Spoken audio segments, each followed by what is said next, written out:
का जो आचरण करे वो ब्राह्मण होता है। तिवारी, शुक्ला, मिश्रा, वाजपेयी लगा लेने से सरनेम से आप पूजनीय नहीं हो जाएंगे।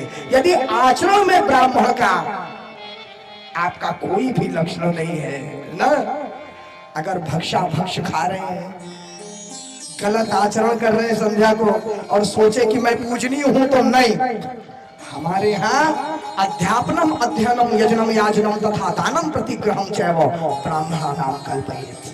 ब्राह्मण वो होता है जो वेद पढ़ता है, वेद पढ़ाता है, जो यज्ञ करता है, यज्ञ करवाता है, जो दान देता है और दान लेता है। ये ब्राह्मण के लक्षण है न?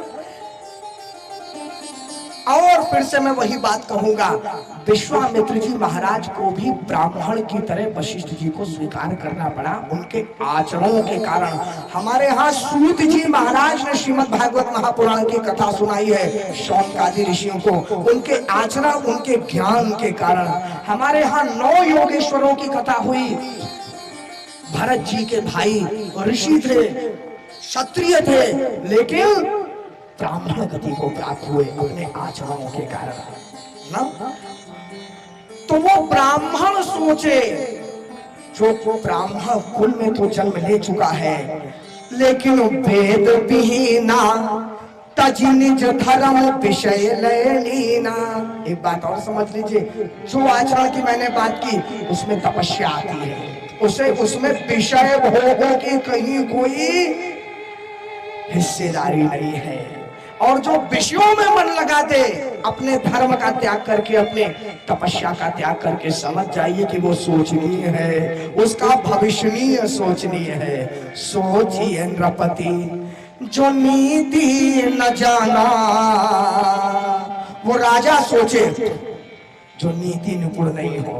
ध्यान दीजिएगा, सूर्पनखा ने ये बात भगवान श्री राम से जब नाक कटवा के आई तो रावण को उपदेश देते हुए ये बात कही, राजनीति बिनु धनु बिनु धर्मा, हरि समर्पे बिनु सत्कर्मा, विद्या बिनु विवेक उपजाए, श्रम फल पढ़े किए उपाये। इतने नष्ट हो जाते हैं। संग त्यजति कुमंत्र ते राजा, मानते ज्ञान पानते लाजा, प्रीति प्रणय बिनु मद दे गुनी, ना सही बेगी नीति अस सोनी। अर्थात यदि राजा नीति निपुण नहीं होगा तो राजा का राज्य आज नहीं तो कल नष्ट हो जाएगा। बड़ी सुंदर बात चर्चा चल रही थी, राजा को जीवन भर असंतोषी होना चाहिए।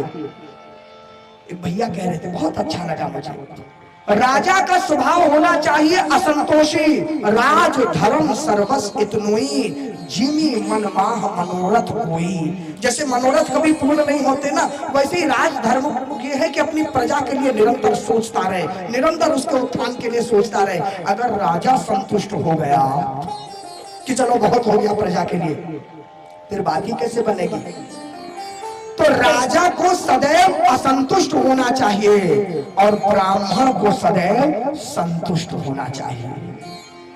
संतोषी राजा नष्ट हो जाता है और असंतोषी ब्राह्मण नष्ट हो जाता है। दोनों के स्वभाव की बात। राजनीति में तो असंतोष की आवश्यकता है, और प्रजा के लिए और कितना हो जाए, कितना और मैं कर दूं।